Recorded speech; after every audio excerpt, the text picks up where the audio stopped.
We know that arrogance is a disease that's very, very dangerous, because the Prophet ﷺ told us that no one will enter paradise who has even a mustard seed of arrogance in the heart, and that this wouldn't happen, that this person could not enter paradise until a camel, if you think of the size of a camel, enters the eye of a needle. So it's an extremely dangerous type of disease that we have to actively work on if we find that within ourselves, and rather we should always be vigilant of that disease. And there are other diseases such as envy, for example, the disease of always, wishing that other people, for example, lose the blessings that they have.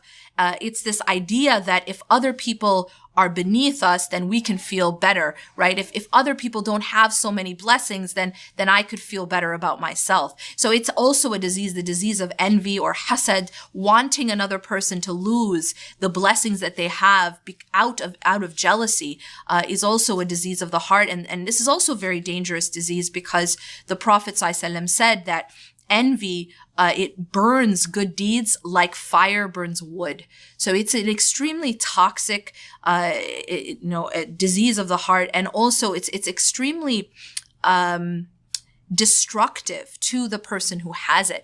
We often think about the harm that we can do to another person with hasad, and that's very real too. Obviously, we can also do harm on another person through our own envy, our own hasad, our own jealousy, or through ayn, the evil eye. That is very real, as the Prophet ﷺ said, al-aynu haqq, that the evil eye is real, is true. However, there's also the damage and the destruction that happens to the individual who holds that envy, or who holds that hasad within their heart.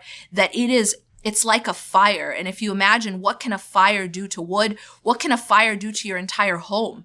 What can a fire do to an entire city? When we look at forest fires and various parts of the world, you see that fire is destructive. And so the person who harbors envy within their own heart, that causes a lot of damage and destruction to the individual themselves, besides the harm that you may cause to the other person. So these are diseases that you may find within a sick heart. And there are various other diseases as well. But what you find is that, even when we spoke about hawa, desire, or the inclinations, and that worship of the desire as also a disease of the heart. And what happens with a sick heart is that there will be this struggle internally that's much more intense than the normal struggle that if you have a purified heart. But basically this person will sometimes act out of the sickness, and sometimes there will be times when it acts out of health. So again, just like a physical body that becomes sick, it won't be at its best, and it will actually cause the individual to act in ways that are very displeasing to Allah subhanahu wa ta'ala, and that are very self-sabotaging.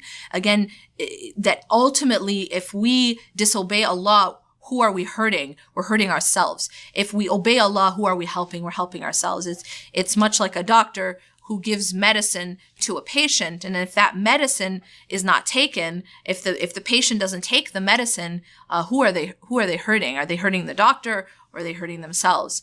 Moreover, if a patient decides that they want to drink poison, who are you hurting? Are you hurting the doctor? Or are you hurting yourself?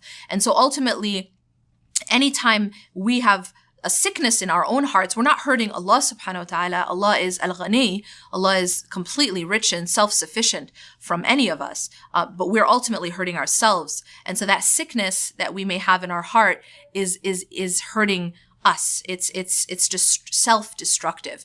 And a person who has sickness in the heart will sometimes act out of very self-sabotaging ways, and in a self-destructive way, where they're not even acting in their own best interests, self-interest, but rather thinking that it's good for them, but in fact they are hurting their own selves. And this is a principle we see in the Quran, where Allah talks about those people who sin as ظَلَمُوا أَنفُسَهُمْ, that they actually oppressed their own selves. They wronged their own selves. It's not Allah that we're wronging when we sin or disobey him. It's ourselves that we hurt when we disobey Allah subhanahu wa ta'ala.